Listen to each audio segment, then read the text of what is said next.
नमो बुद्धाय. बुद्ध आणि त्यांचा धम्म ह्या ग्रंथाचे आपण वाचन पाहत आहोत. आज आपण पाहणार आहोत 7 ब्राह्मण आणि भगवान बुद्ध.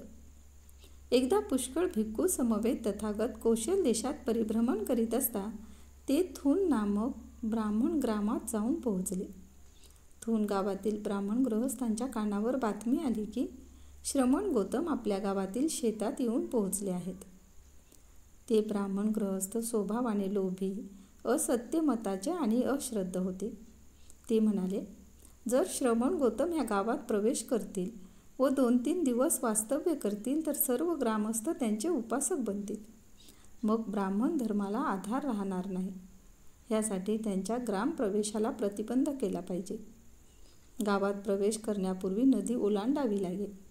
तथागतांच्या ग्रामप्रवेशाला प्रतिबंध करण्यासाठी त्या ब्राह्मणाने नदीतल्या सर्व होड्या किनाऱ्यापासून काढून घेतल्या आणि पूल आणि बांध निरुपयोगी करून टाकले. त्यांनी एक सोडून इतर सर्व विहिरीत पालापाचोळा भरला आणि पाणवठे, आरामगृहे आणि पाडव्या झाकून अदृश्य केल्या.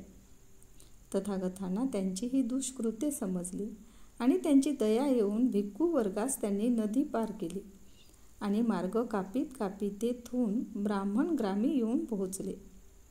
तथागत सडक सोडून एका बाजूस झाडाखाली जाऊन बसले. त्या समयी पुष्कळ स्त्रिया पाणी घेऊन तथागतांच्या जवळून जात होत्या.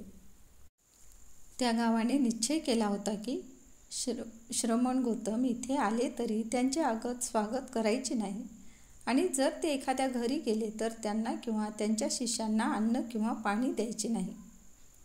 एका ब्राह्मणाची दासी पाण्याचा घडा घेऊन जात असता तिच्या नजरेस तथागत आणि भिक्खू पडले.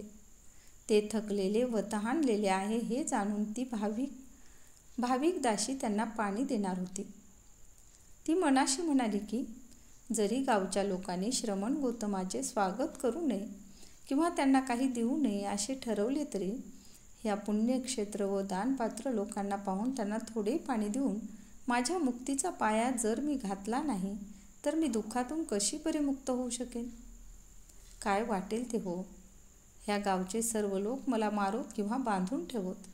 ह्या पुण्यक्षेत्रांना मी पाणी दिल्यावाचून राहणार नाही.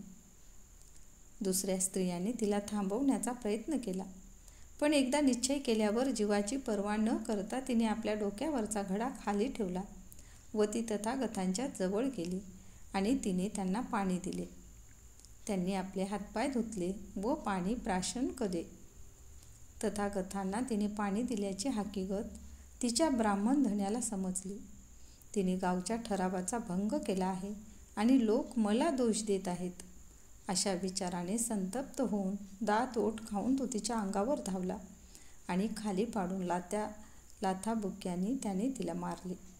या मारामुळे ती मरण पावली. यापुढे आपण पाहणार आहोत भाग 3 त्याच्या धम्माचे टीकाकार.